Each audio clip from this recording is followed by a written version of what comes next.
Hey everybody, it's Mrs. Montague, and in this video we are going to cover Code.org's Unit 4, Lesson 3. This is the Variables, Conditionals, and Functions unit, and Lesson 3 is our Variables Practice lesson.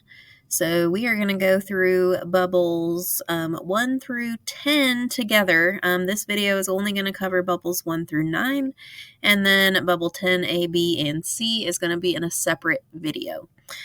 So let's go ahead and jump in with bubble number 1 for Unit 4, Lesson 3, Variables Practice.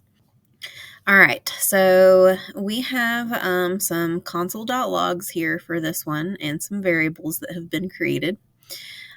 So we have down here in our debug console, we have our watchers, and they have a watcher set up for my favorite number and another one for my favorite food. So we're going to go ahead and run this program and see how it works really quick. All right, it is on turtle pace, so we can see that we've got my favorite number changes to 1. My favorite food changes to pizza down here in our watchers. And then in our console, we have my favorite number is 1, and then my favorite food is pizza. All right, so let's go ahead and reset and see what we need to do next.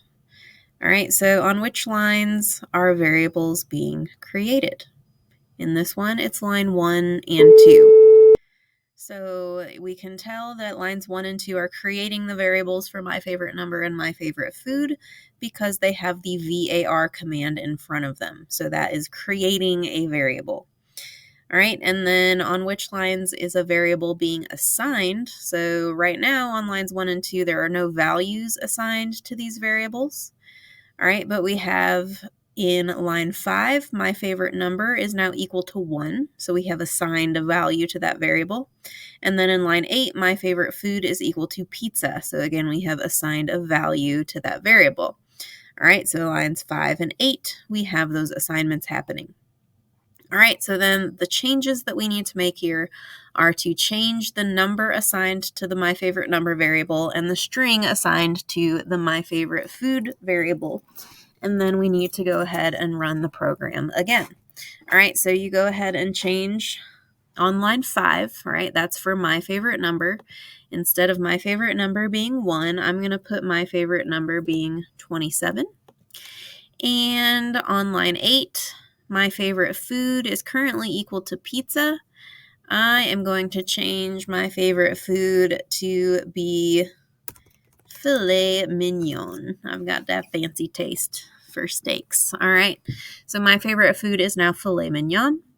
And when I run this program, we should see, all right, my favorite number here in our watchers gets assigned 27. My favorite food gets assigned filet mignon. And then in our console.log outputs here, we have my favorite number is 27, and then my favorite food is filet mignon.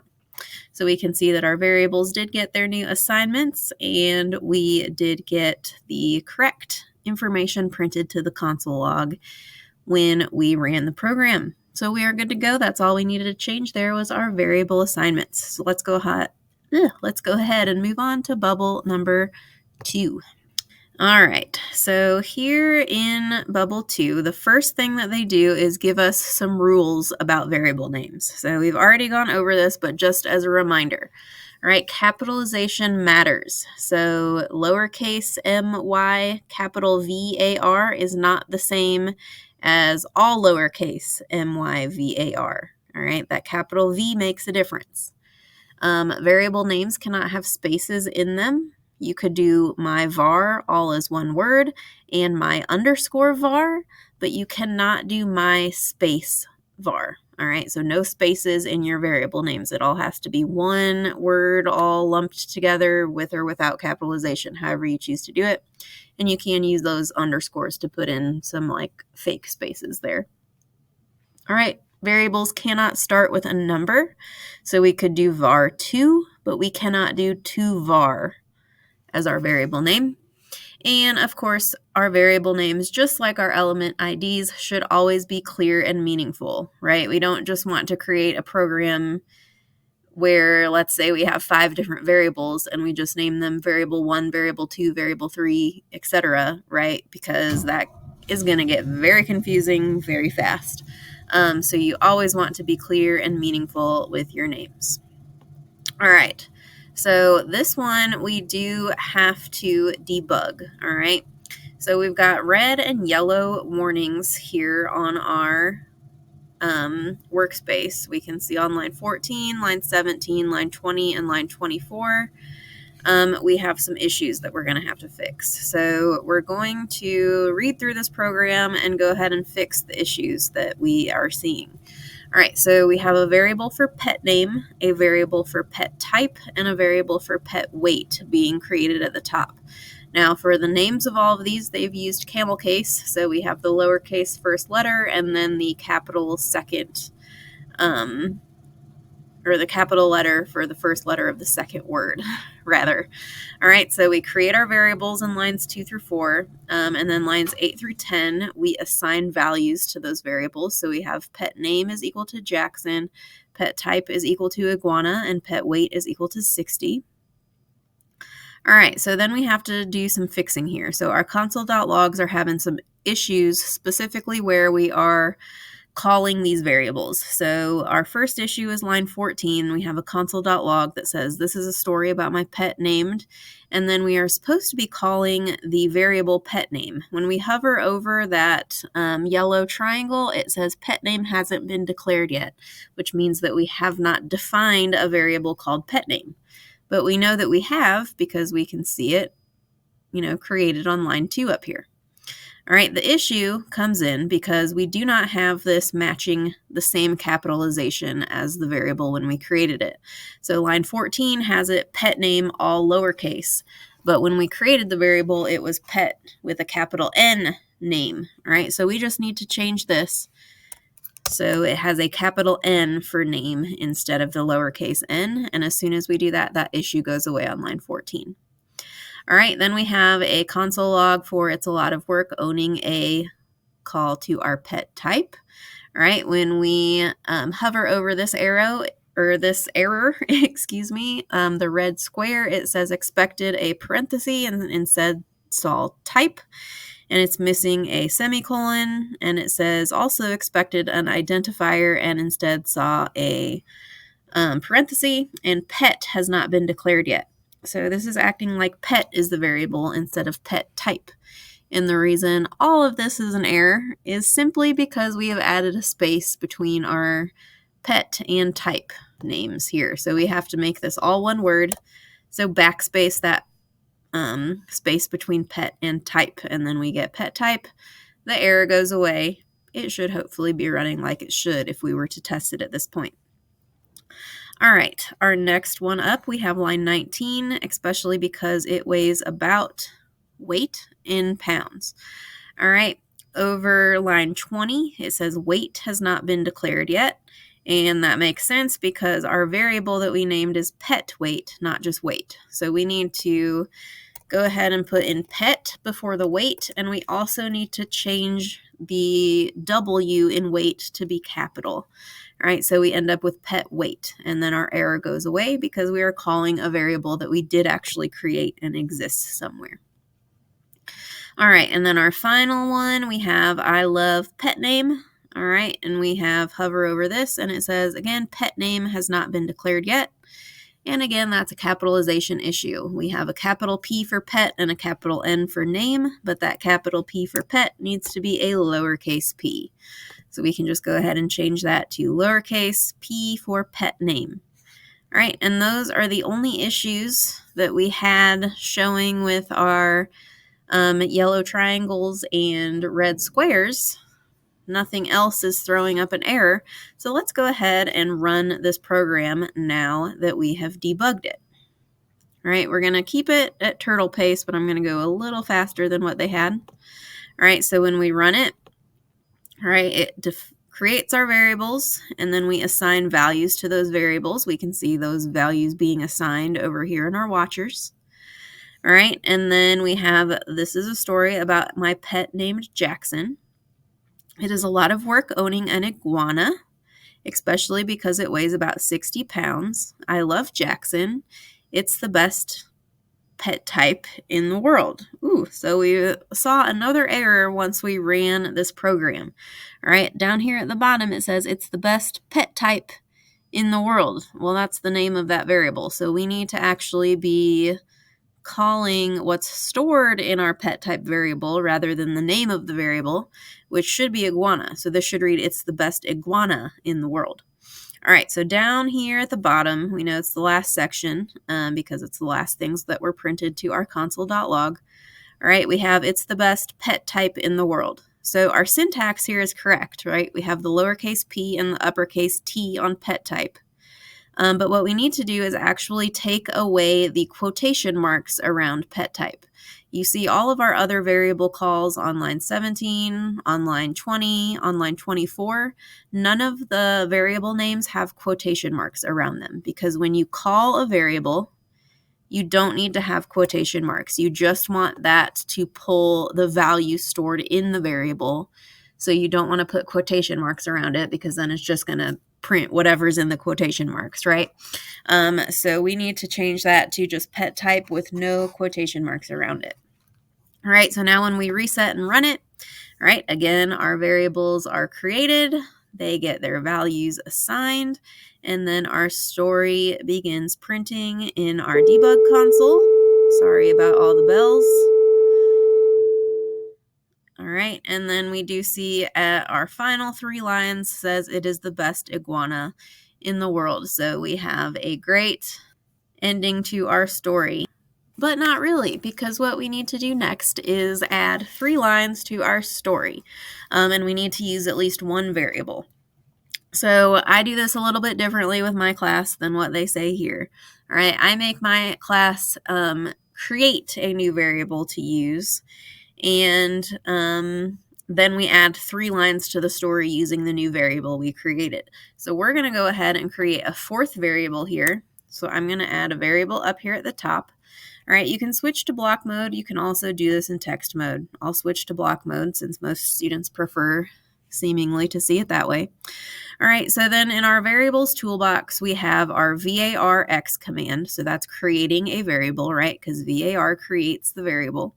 So I'm going to drag one of these blocks over. Okay, right now it says x is defined but not called in your program because we haven't given the variable a name yet and we haven't done anything with it yet. All right, so I'm going to create a variable called pet age. Okay, that yellow thing is going to still stay there until we actually do something with this variable. All right, so we've created the variable pet age. Then we need to assign it a value. So then we need to take our x is equal to blank. You do not want to do this variable x equal to blank, okay, because we would be declaring that variable over again, okay? We do not need var at the beginning of it if we've already declared the variable. So we want to do just the x equals blank here, okay? So then we can type in pet age. All right, and pet age is going to be equal to a number. I'm going to say 2 for mine. All right, so we have a pet age variable and the value of 2 has been assigned to that. So I'm going to go ahead real quick and add pet age to my watchers list down here. Okay, so we can see that our pet age is getting the value that it needs to get once we start running the program. All right, so we have our variable. We've assigned it a value, and now we need to add 3 lines to this story. So we are going to do 3 console.logs, and I'm not going to add mine to the end of the story. I'm going to add mine in the middle of the story in a spot where I think it makes more sense than adding it to the end, because they've already got a nice ending. It's saying it's the best iguana in the world, right? We don't need to add anything after that. Let's add something before it. Okay, so it says it's a lot of work owning a pet type, which is iguana, especially because it weighs about 60 pounds. All right, and then I'm going to add my new lines to the story right in here. All right, so I'm going to go ahead and just drag in 3 console logs. All right, so we can add to the story. I'm going to switch to text mode really quick just because I want some spacing between my new console logs and the existing story. All right, so now lines 26 through 28 are where I have added my new console logs. All right. And I'm going to say, can you believe he weighs that much when he's only, and then I'm going to call my new variable of pet age, and then space years old with an exclamation mark. So my new line, when I print this to the console now, should say, I guess I don't need the spaces, but whatever. All right. When I print this to the console, it should say, can you believe he weighs that much when he's only 2 years old? All right. So let's see if it works how we think it should. Okay. Pet name, pet type, pet weight, and pet age are defined, and then they get the values assigned to them. So we get Jackson, iguana, 60, and 2, which is what it should be. All right, and then our story starts printing to the console. It's a story about my pet named Jackson. It's a lot of work owning an iguana, especially because it weighs about 60 pounds. Can you believe he weighs that much when he's only 2 years old? I love Jackson. It's the best iguana in the world. All right, so we have successfully added 3 lines to this story using our new variable, pet age. All right, so we should be good to go on this one, and we can move along to bubble number 3.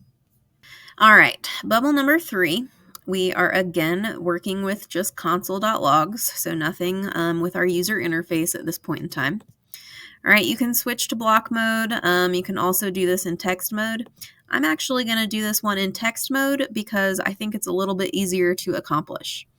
All right, so the program that we're looking at here uses the arithmetic operators plus, minus, divide, and multiply to write expressions. So first we need to run the program and see how it works. So let's go ahead and run it. I'm going to speed it up just a little bit. All right, and we have pretty much nothing but console.logs here, so we want to see our debug console a little bit bigger. All right, so we have how many hours in a week, and then we get 168. How many seconds in a year? 31 million something. All right, what is 72 degrees Fahrenheit in Celsius? We get 22.2 repeating. What do the numbers 1 through 10 add up to? With no answer. What do the numbers 1 through 10 multiply to? With no answer. And then what is 1 divided by 7? With no answer. All right, we can see the answers in the first 2 questions. Okay, so our first console.log was the question, how many hours in a week? And then printed to the console log, it says 168, but that line of code is line 2, and line 2 says it's 7 times 24. Okay, so we have put in a multiplication problem here, 7 times 24, and when it prints to the console, it is doing that math for us. So it's evaluating the expression before it prints the value to the console. So same with the how many seconds in a year, right? They do the math for us. So 60 times 24 times 365 gives us that answer. And the console logs, 31 million, etc., is doing that math for us. The program automatically evaluates the expression. So we don't have to do the math. The program does it for us. That's awesome. Which is really awesome when you get to question 3, what is 72 degrees Fahrenheit in Celsius, because that math is a lot more complicated. I mean, it's not that bad. But I wouldn't want to try and do this in my head or have to pull out a calculator when a program can just do it for me, right? So we now need to add code to answer the questions for the 3 questions that don't have an answer. What are the numbers 1 through 10 adding up to? What do they multiply to? And then what is 1 divided by 7? All right. So they have some comments in here to show us where to do it. It does say specifically in this bubble, you may find it easier to switch to text mode. And I think it's a lot easier in text mode with this one because we don't have a math function long enough to multiply the numbers 1 through 10 or add the numbers 1 through 10 without like dragging in multiple math blocks. And that, I think, just gets a little bit complicated. So to me, it's easiest to do this just in text mode. All right, so we are going to put in a console.log message underneath this fourth question. What do the numbers 1 through 10 add up to? So I've got console.log, and then we need a set of parentheses. Okay, I do not need quotation marks for this, right? Look at how the math expressions are written out in the other ones. So 7 times 24 does not have quotation marks around it. 60 times 60 times 24 times 365 does not have quotation marks around it, right? Because we're dealing with numbers here. We don't need quotation marks around our numbers. So we can just put in our math expression for the computer to do for us. So the first one, we want to add the numbers 1 through 10 all together. So this is literally going to be 1 plus 2 plus 3 plus 4, etc. You can see that I am adding some spacing between my pluses and the numbers. You do not have to do that. I just like the way that that looks better. So I have a space between my plus signs in each of my numbers, and I just have the numbers 1 through 10 all added up together. All right. So I'm not going to go ahead and test this right now, even though that is best practice to test your programs over and over again. All right, we're just going to go ahead and do the next two questions before we run it to see if we're accurate. All right, so then we're going to do a console.log again. If I could spell it right, that would be good. All right, again, we do not need to have any quotation marks around it. But if you are in text mode, make sure you add that semicolon at the end of the line. If you don't have the semicolon there, you'll get a yellow triangle issue. It's not going to cause any issues in your program, but you will still have a warning and it will look like an error in your code. So make sure you add that semicolon at the end if you're in text mode. Just a side note there. All right, so now we need to answer, what do the numbers 1 through 10 multiply to? All right, so this time we're going to be taking 1 times 2 times 3 times 4, etc. All right, so this is the asterisk symbol or the little star symbol on your keyboard. Shift 8 should get it to give you the little star. So we need 1 times 2 times 3, etc. And again, I'm just putting a little bit of spacing between mine. You don't need to do that. I just like it. Okay. All right, so we have our asterisk symbol, which is our multiplication symbol between all of the numbers 1 through 10. All right, so that should do the math for us and give us the answer for what all of those multiplied together will equal. All right, and then finally, we need to add another console.log. All right, make sure you get your parentheses and your semicolon in there. All right, we do not need to have quotation marks again. All right, and this time I need to take 1 divided by 7. So the number 1, and then the forward slash is the division symbol divided by 7. All right, so that one's a lot simpler.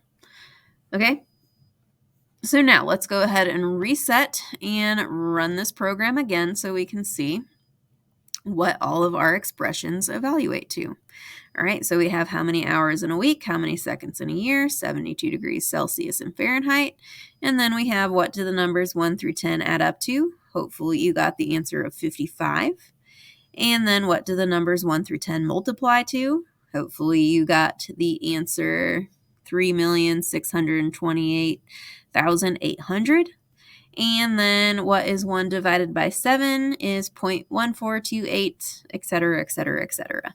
Okay, so we have all of the answers to those equations in the console log now. With our math expressions, you can verify that with a calculator if you would like to, but I know that these are the correct answers because I've done this so many times before now. All right, so let's go ahead and move on to bubble number 4. All right, so here we have the information that variables can be created and assigned using a single command, like var my age is equal to 16. So I did mention that in a previous bubble, like when we're on our variables toolbox, we see the var x is equal to blank, right? So this one we can declare and assign a value to that variable all in the same line. Whereas if you use this var x, you're just going to declare the variable, and then you would need an x is equal to blank, right, to assign a value to it. All right, but this line, the top one at the very top, is able to declare and assign an initial value all at once. So we see the example of that on line 3 with the variable my age, and that is equal to 16. All right, so we've created the variable my age, and then we have made it be equal to 16. Okay, you can also use variables in an expression. So my age plus 1 would be what my age is going to be next year, if that was the question that we were going to answer. All right, so you can use those variable calls in math expressions. All right, so we're going to run a code, run the code and see how it works. All right, and keep an eye on our watch panel in the bottom. Okay, so we have a watcher for that my age variable. All right, I'm going to expand our debug console just a little bit so we can see what's going on a little better. And I'm going to speed this up again just slightly. We don't need to go quite that slow. All right, so let's go ahead and run it. All right, so my age gets the value of 16. Right now we're 16 years old. Next year I will be 17 years old. 10 years from now I'll be 26 years old. In 50 years I will be blank years old, and I will have lived for about blank months. Okay, so we clearly have some questions that have not been answered here, so you know what we're going to have to do to modify this program. But something that you will notice if you were keeping an eye on that watcher as this program ran, the value stored in the my age variable never changed. It always stayed 16, regardless of the fact that we were not printing 16 over and over into the console to answer all of these questions. All right, the reason is because even if we use the variable in a math expression, right, it's not assigning a new value to the variable, right? It's just taking the value stored in the variable and adding or subtracting or multiplying something with it, right? But we're not saying we want that value to be assigned to that variable, right? We are just kind of manipulating what is stored there with those math expressions without assigning new values to the variable. All right, we will see examples of assigning new values to a variable with a math expression a little bit later on, but we're not quite there yet, okay? So the line that we have expressions with variables, we kind of skipped that question, but we have line 11 has my age plus 1, and then line 15 has my age plus 10, which is telling us next year how old we're going to be, and then 10 years from now how old they're going to be. All right, and then we have in 50 years, we need to add the code to calculate our age in 50 years. And then we need to add code to calculate our age in months for this last section here. All right, so we need to complete the story. And we do that by adding console logs. So we're going to go ahead. You can still drag in your blocks of code in text mode. So I'm just going to go ahead and drag in my console logs that I need to answer these questions. And I'm putting them right underneath these comments that tell me where I need to add this information. All right, so I've added a console.log on line 20. That is in 50 years, I'm going to be how old? And not me, because my age is obviously not 16. All right, but we are going to stick with it and do our math expression here. So it will be my age, all right, and in 50 years. So I need to add 50 to the my age variable to determine how old I'm going to be in 50 years, okay? So that should give us the answer that we are looking for. All right, now this one's going to be a little bit more complicated. All right, so my console log in line 26 should be telling us how many months we have been alive. So we know we're going to need to do my age something. All right, but there are 12 months in a year. Okay, so if I have been alive for 1 year, I've been alive for 12 months. So that's 1 times 12, right? So we just need to take our current age times 12 to figure out how many months we have been alive. And it is that simple. All right. So those two lines should answer those two questions. So we're going to go ahead and reset and run the code again to make sure that it is answering the question correctly. All right. Again, we can do a calculator to verify our answers. All right. But in 50 years, we should be 66. Right. And if we take 66 minus 16, right, we get 50. So we know that's added 50 years. And then if you are 16 years old, you have lived for about 192 months. All right. So one thing I didn't mention, what I usually tell my class to do is go ahead and change the variable my age to equal what their actual age is, right? So if it was me, I would just go ahead and change mine to 36. All right, so then when I reset and run the program with my age corrected, all right, so next year, or right now I'm 36. Next year I should be 37, right? In 10 years I should be 47 or 46. Sorry, I'm aging myself. In 50 years I should be 86. I'm going to be old. And I have been alive for about 432 months. So quite a bit more experience than if you're just 16. All right. And again, if we look at that my age variable in our watchers, that value never changes because we are not assigning new values to the variable. We're just using that value stored in the variable to do some math. All right. So let's go ahead and move on to bubble number 5. All right. So we have the plus operator, which we can use to join or concatenate two strings or a number and a string together. So sun plus rise evaluates to sunrise. 4 plus ever evaluates to forever. We also have this new character called \n. So it's not the forward slash that you're used to seeing, but the \n, which is right underneath the backspace key on your keyboard. The \n is the new line character. So it makes a string print across multiple lines of the program. All right, so we're going to test that out here a little bit in just a second. All right, so you've heard me use the term concatenate before. This is where it officially comes into our vocabulary.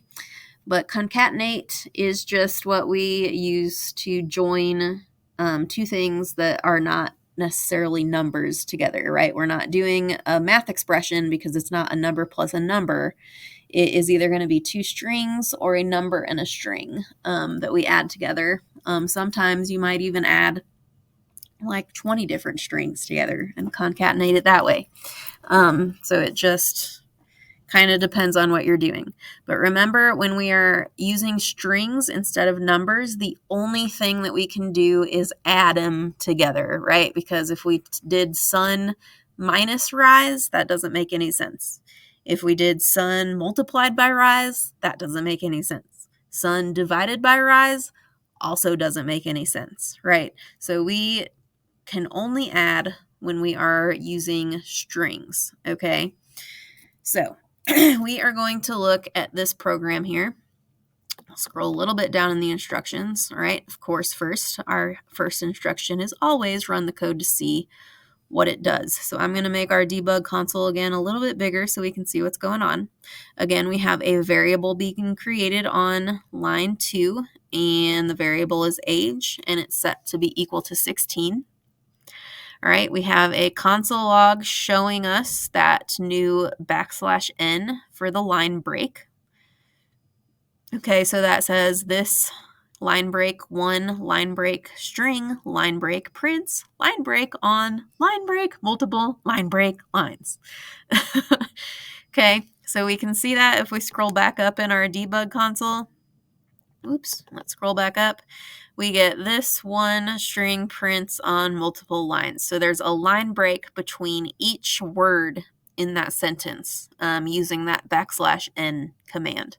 All right, so this is going to be useful a little later on when we look at some actual programs with user interfaces where we will want to have some line breaks involved. So just keep that \n in mind as a new command that we have learned today.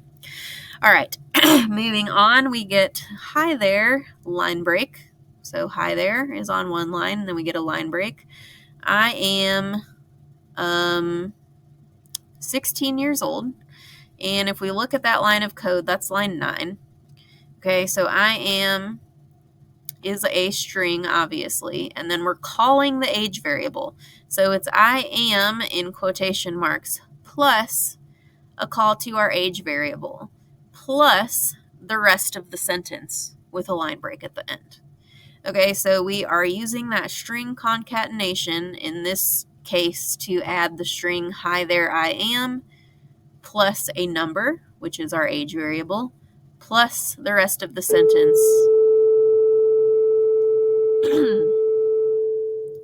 years old, right, with a line break at the end. So this one has those 2 line breaks in it. And we are using string concatenation there to add our number in between 2 strings of information. Okay, so it prints to the console like this. We can see hi there, line break, I am. That's where we've added that age variable, 16 years old. All right, then we have down lower, we have how many weeks have you been alive? And they want us to answer this in full sentences this time. So just a number is not enough. We don't just want to do our age times 52. We need to put it into a full sentence. So I've been alive about 832 weeks if I'm 16 years old, right? It's quotation marks. I've been alive about, okay, end quotation marks, plus our age variable times 52. So that's our math expression there. You can see that they have put that math expression in parentheses, right? So this evaluates together before we add anything else to it. Okay, so those parentheses are there to say this is what we need to do first before we combine this with the other parts of this expression on either side of the plus signs. So it's doing that math and then adding the word weeks at the end. And again, this one has a line break at the end. All right. And then we have the 2 questions, how many days have you been alive and how many months have you been alive? So neither of those have been answered yet. So surprise, surprise, we need to answer those questions using this new string concatenation. And we want to also add in line breaks at the end of our lines so we get some nice spaced out output here. All right, so I'm going to go to my variables toolbox. All right, I'm going to go ahead and drag in console.logs.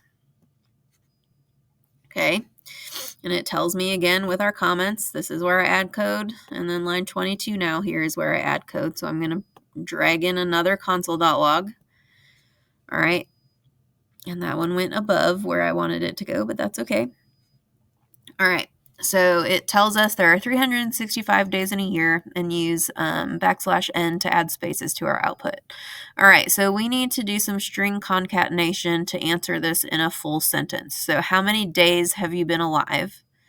All right, we can follow the same format as our last question, how many weeks have you been alive? So we want to start our sentence, okay, with I've been alive about space. I'm putting a space at the end of about, because if I don't, my age calculation or how many days I've been alive calculation is going to show right after the T without a space between it. And I want it to look like a sentence. So I'm going to add spacing just like I would with a normal sentence with my string concatenation. Okay, so I've been alive about space. So then I end my quotation marks because here's where I need to do my math expression. Okay, so we're going to add our plus sign for our string concatenation. And then I need to do parentheses. All right, in my parentheses, I'm going to do my math equation to figure out what my age times 365 days is, because that's going to give me how long I have been alive in days. So my age times 365, because there's 365 days in a year. All right, so we have added our math expression, and then after the math expression, we need to add another plus sign so we can finish off our sentence. Okay, so at the end of this, right, up here they just have space weeks with a line break. We need to say days, right, because that is what we are figuring out. And then we are going to put in a \n at the end of the sentence, okay? So when we print this, it should show just in a full sentence, I've been alive about whatever this evaluates to here, age times 365 days, then with a line break at the end. All right, so let's get our next one answered. How many months have you been alive, right? We already did the math for this one. This time we just need to put it into a full sentence, right? So unlike the last bubble, we want to do our string concatenation to answer this question. So again, we're going to say I've been alive about space, all right? And then after the end quotation mark for that first section of the sentence, we're going to do plus age times 12, right? We already know the math for that, right? We put that in its own set of parentheses, so it evaluates that first before it prints to the console. All right, and then another plus to end off our sentence. We need quotation marks, space, months. All right, and then lastly, we need our \n to create a line break. Notice that the \n command is always inside quotation marks. So if you just put \n somewhere in your program without quotation marks, it will not print a space. It will most likely tell you that you have an error in your program because that is considered part of a string. It needs to be inside quotation marks. Just to make note of that. You will need to pay attention to that detail a little bit later. All right, so let's go ahead and run the program. We're going to, again, speed it up just a bit. All right, and we'll reset and run it to see if it answers the final two questions correctly. All right, so we have our first string that printed across multiple lines. We're 16 years old. We've been alive 832 weeks. All right, and then these are the two questions that we've answered. It says, I've been alive about 5,840 days. Okay, so our sentence looks exactly like the sentence for how many weeks we've been alive. So that's a really good sign, right? It printed out correctly. And then I've been alive about 192 months. All right, that also looks great. All right, so one thing I will just show you really quickly, all right, if I were to delete my spaces that are inside my quotation marks on both of these lines, right, I already talked about this, but just to really drive this point home, right, because we want everything to look nice when it prints to the screen. All right, when I run the program and I don't have those spaces in there, okay, you can see what I mean by it basically makes about 5,840 days all one word here. Okay, and same for about 192 months. It looks like it's all one word if we don't have those spaces in there inside the quotation marks. All right, so that's why it's important to make sure that you test your code to make sure that you don't have little errors like that, because of course you want your user interface to be something that looks nice and is easy to read for people that are using the apps that you are programming. So just pay attention to those details. All right, and let's move on to bubble number 6. All right, in bubble number 6, we have the counter pattern with variables. So if we have a variable named myVar, it is equal to myVar plus 1. So the expression on the right side of that, myVar plus 1, is evaluated first, and then the new value is assigned to myVar.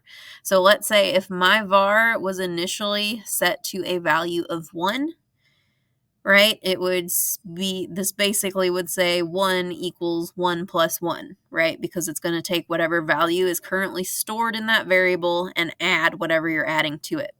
All right, so this is like what I said. Before, we were just looking at this right side of the equation here, the myVar plus 1 with the myAge variable, or the age variable with the last bubble, right, age plus 1.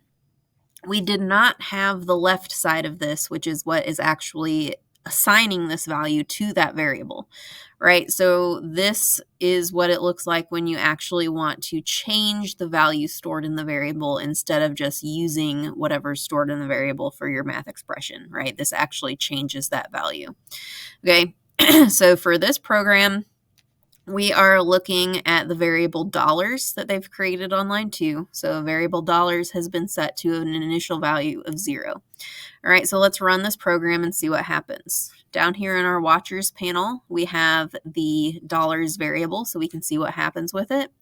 I'm going to speed this program all the way up. I like it to be as fast as it possibly can go when we're looking at a user interface, because sometimes when you don't have it sped up, it takes like 8 button clicks before it actually registers, because it's going line by line through the code and it takes it quite a while. All right, anyway. So right now we have this free money app. We have $0, and then we have a button right here that says plus $5 and a button right here that says plus $20. So I'm going to click this plus $5 button. Whoop, I clicked it twice. All right, so it added $10 to our free money app here, and you can see our dollars variable down here in watchers changed to a value of 10. All right, if I click it again, okay, it changes to 15 on the screen, and it changes our dollars variable to 15 down there in the watchers panel. All right, if I click on the plus 20 button, okay, it has made a noise, but nothing changed on the user interface and nothing changed for our dollars variable down here in our watcher. So it doesn't look like this $20 button is working. So let's go ahead and make this button work. All right. So we have our variable dollars equal to 0, all right, and then we have an on event for the add 5 button. So that's the add $5 button. We can see here the first line of our on event. I'm going to switch to block mode to make it a little easier for y'all to see. All right, so we have a variable assignment happening. So this is just like the example at the top here, myvar equals myvar plus 1. But instead, we have dollars is equal to dollars plus 5, because it's taking the initial value of dollars, which is 0, and adding 5 to it, and assigning that new value to the dollars variable. Okay, then we have a set property to show on the dollars label the text $sign plus dollars. So again, that's an example of that string concatenation. We're adding a string, which is our $sign, to the variable call for dollars, which is stored as a number. Okay, so we're using string concatenation there on that set property, and then the play sound to make that noise when you click the button. All right, so then we have our on event for our add 20 button. So this is where we need to do some coding to make this 20 button work. All right, we've got a play sound, so it's already playing a noise when we click on the button, so we don't need to worry about that. But we do need to reassign a value to our dollars variable, and then we do need to make that display on the screen. All right, so the first thing we need to do is change the assignment for our dollars variable. So we don't need to create a new variable. Remember, do not use the block that says VAR for this, because we've already created the variable. We don't need to recreate it. All right, what we want to do is this x is equal to blank. All right, because that's going to take an existing variable and let us reassign a value to it. All right, so our existing variable is dollars. All right, and we're following the same format that we follow up here in line 8 for the add 5 button, but instead of dollars plus 5, what do you think it's going to be? We're adding $20, so it should be dollars plus 20, right? You can go ahead and just type that in. You can also look at your math blocks and drag in your math block with the plus sign to put in dollars plus 20, all right, because we're adding $20 each time we hit this button instead of 5. Okay, so that should do the math for us, right? If I run this program at this point in time, our 5 button still works. It's added 5 to our dollars count. Now, if I click on the 20 button, it doesn't display on the screen yet because I have not done a set property yet, but it has changed our dollar value in our watchers. Now it says 45 because I accidentally clicked on that button twice again. I'm good for that today. So we need to just add the set property now under our UI control toolbox. our set property line, to actually display this information on the screen. All right, so we can follow again along with the format that is already exists for us in line 9 for our 5 button. Right, they have a set property for the dollars label. When I click on reset and hover over it, we see that is called the dollars label. All right, so we are changing our dollars label. We are changing the text. All right, and this is where we need to do our string concatenation, right? We want it to display the $sign before our dollar value.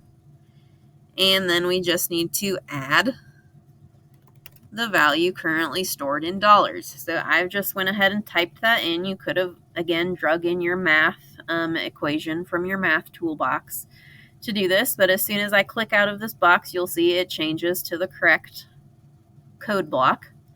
Okay, so that looks exactly like what line 9 looks like now on line 19, the set property to update our dollars label. You could have actually just gone up to line 9 and copied and pasted that exactly down here because we're doing the exact same thing, right? So let's go ahead and run it and make sure it actually works. Okay, so we're just going to look at our plus 20 button. When I click it, it changes my value to 20 on the screen, and it also changes my dollar value to 20 down here in the watchers. If I click it again, it should change to 40, 60, 80, and 100. All right, so it's adding $20 to our existing value each time. All right, easy peasy lemon squeezy, hopefully. All right, so let's go ahead and move on to bubble. Oh, let's double check that we did everything. Yeah, we did. All right, so let's go ahead and move on to bubble number 7. Alrighty, so this one is a very, very important bubble for you to pay attention to, because when we get to our variables make lesson 4 of this unit, the very next lesson, you are going to need basically exactly this same code to make your app work in the next lesson. So you really, really want to pay attention to this bubble so you know exactly what you're doing once you get to the variables make assignment. This is going to be the most helpful bubble for you right now. All right. So the counter pattern can also be used with strings, it tells us. All right, so we're going to run the program and see how it works right now. So we're just going to go ahead and run. All right, we have a reminder in here that says feed the cats. Okay, again, I'm going to speed this up. We don't need to be going that slow to test the app. All right, we can type in a new reminder. So I'm going to put in vacuum, and then I'm going to click on the remind button. Okay, so vacuum does get added to our reminders. It doesn't exactly look very nice, but it's up there. Okay, I can also put in another reminder, let's say to dust. Okay, again, it is added to our reminders list. Again, it doesn't look very nice, but it is up there. All right, so basically we are just creating a running list of reminders for ourselves. All right. So they say to note the new block on line 14. So if I go down here to line 14, all right, we have this variable called new reminder, and it is equal to a get text from our reminder input. So I'm going to reset this program. Okay, when I hover over this box right here, this is called the reminder input. This is an input box, right? We've seen this in design mode, a text input box. So you can type whatever you want to into this reminder box and click the remind button, and that's what's going to be added to your reminding list. All right, so this new reminders is getting the text from that box. So it is retrieving whatever the user types into that box and assigning it to that variable, right? So this is basically the main way that you see a text input box being used on apps like this. They get a text, or it might even be get a number. That's another line that you might see. Instead of get text, it's get number. If you're doing number entries, so like if you were entering an age, let's say, you would do a get number. So you get text from that box and it assigns it to the variable value. It's just retrieving whatever the user types in. All right. So we need to add code so that each reminder is added to a different line on the screen. So remember that new line character is \n. All right, so let's kind of read through this to see what's going on. We have our variable all reminders. Right now its initial value is set to feed the cats. That's why this reminder is showing up here already in our reminder text. Okay, and then we have that variable for a new reminder that we just talked about a little bit. All right, so all reminders right now only has the value of feed the cats in it. Okay, then we are getting new reminders. We have a set property to set the reminder text to all reminders, right? So this is what puts that first reminder on the screen before we even do anything with the app, right? Because that's outside of any on events. So it's just automatically going to put that first reminder on the screen. All right, and then we have the reminder button.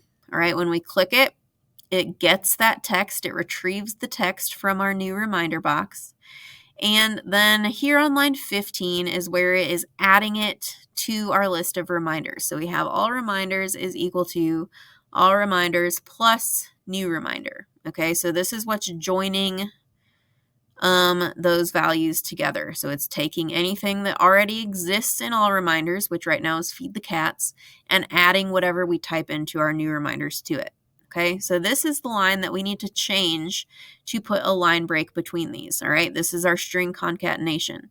So what we need to do, and I'll go ahead and just do this in block mode so you guys can kind of see how this works when we have more than one plus between something.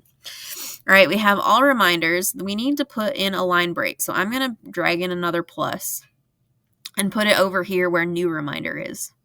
Okay, so rather than all reminders plus new reminders, we need to do all reminders plus a line break and then add our new reminder. All right, we want a line break between the existing reminder plus any additional reminders that we add.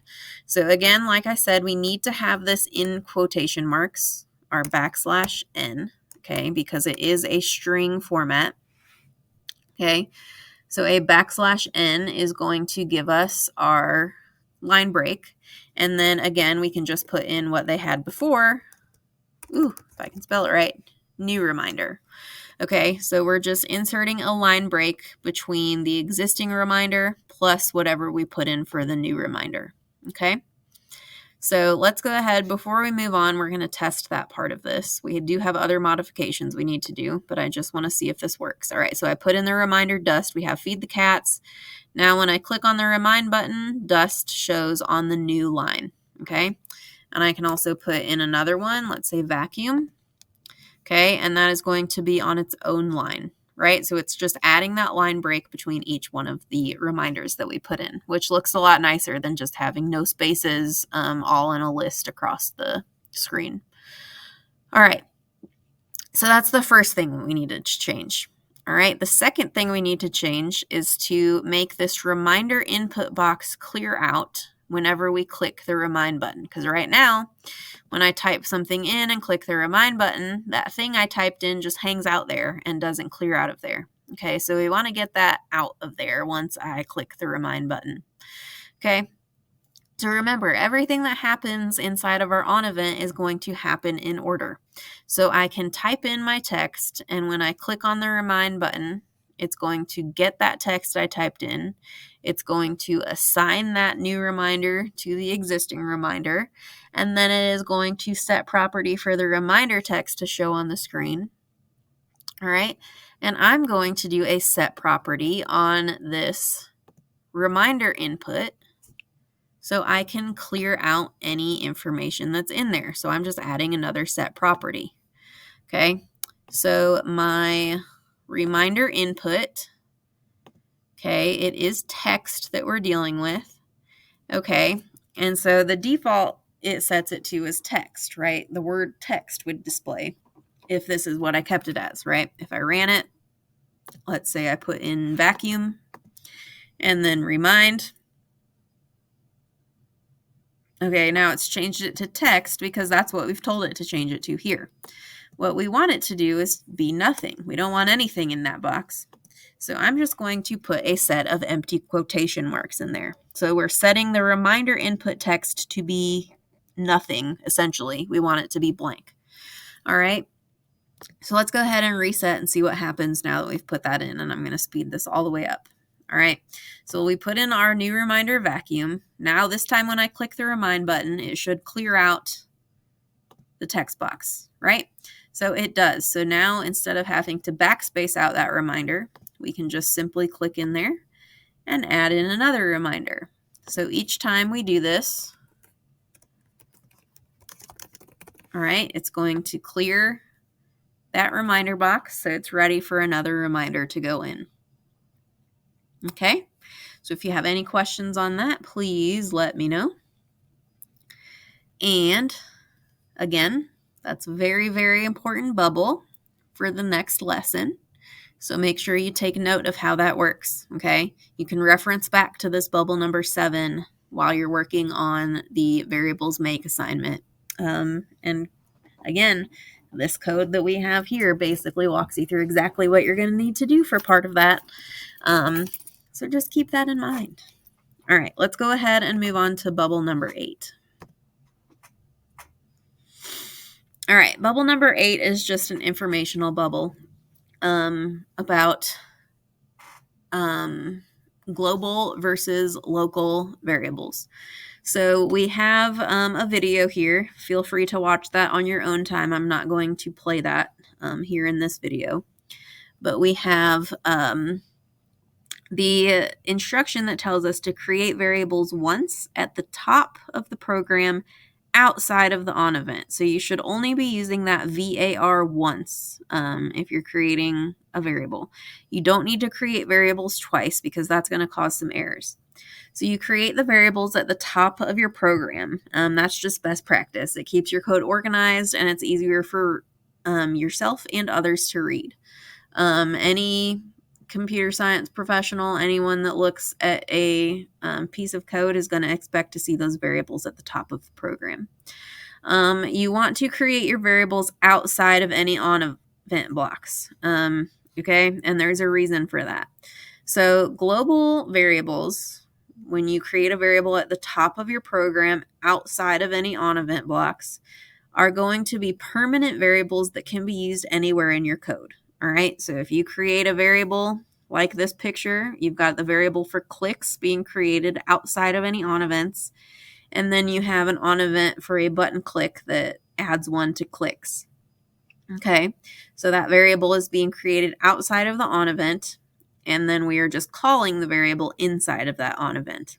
Okay, if you create a variable inside of an on event, that is called a local variable. So local variables are temporary and they can only be used in the part of the program where it was created. So if you create a variable inside of an on event, as soon as the last line of code in that on event runs, that variable gets deleted.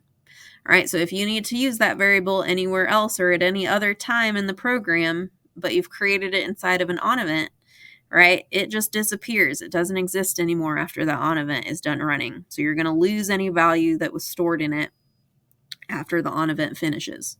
Okay, so that is why you do not want to use local variables for things like this, because it's just going to cause issues.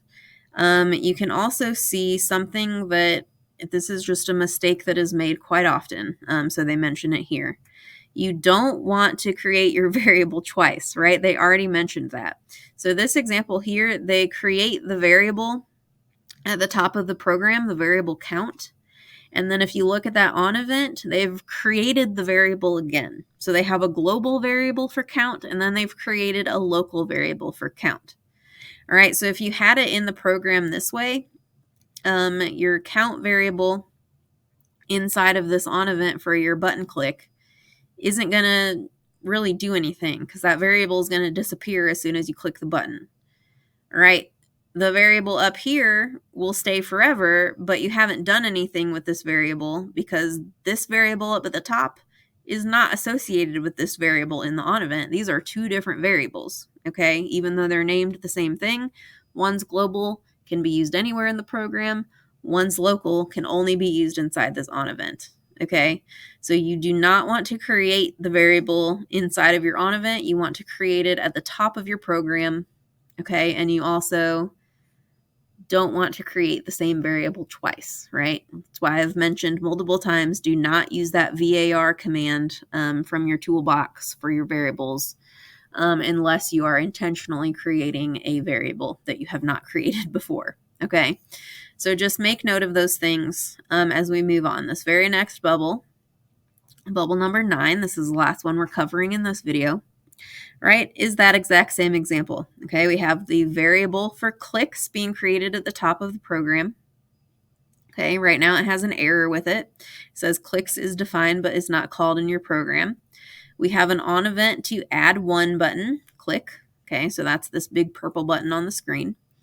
And it says variable clicks is equal to clicks plus 1. So they're trying to add clicks to their clicks variable each time you click the button. All right, but when we run this program, right, and look at our clicks watcher down here, when I click on the plus button, I get this NaN. All right, this is an error that means not a number. All right, so we were getting the value not a number returned. And that is because we have both the global variable for clicks created, and then we've recreated a local variable named clicks inside the on event. Okay, so we need to remove the var command inside of the on event to remove that local variable. Here, we just want to do clicks equals clicks plus 1 because we're just calling this existing variable. So again, easiest to switch to text mode with this, I think. All right, so I can just go down here to line 8, and I can backspace that var in that line. So it is not creating the variable. It is just calling the existing clicks variable, right? So now we're going to take the value of 0 that's stored in clicks initially. So clicks is 0 is equal to 0 plus 1. So it's going to add 1 for the first click that we do. All right. So now that we've gotten rid of that local variable, right, when we run it, this time when we click on the plus 1 button, it should add 1 to our count. All right. If we keep clicking it, it's just going to keep counting up for us, right? So this is our variable counter pattern. All right, so that's the difference when you have a global and a local variable. At this point in time, you do just want to try and avoid local variables. You pretty much want to create your variables as global variables every time. There are certain situations where we use local variables, but we will not get into those for quite a while. So for the time being, stick with global variables. All right, so that is the last bubble that we are covering in this video. Bubble 10 is the practice bubbles where you got 10A, 10B, and 10C. These, if you are in my class, you are working on independently, right? We went through the first bubbles together, did some practicing together. So now you are taking what you have learned and running with it to complete these 3 options here on bubble 10. If you are not in my class and you're just trying to learn from these videos, check out the next one where we will cover bubbles 10A, 10B, and 10C from this variables practice lesson.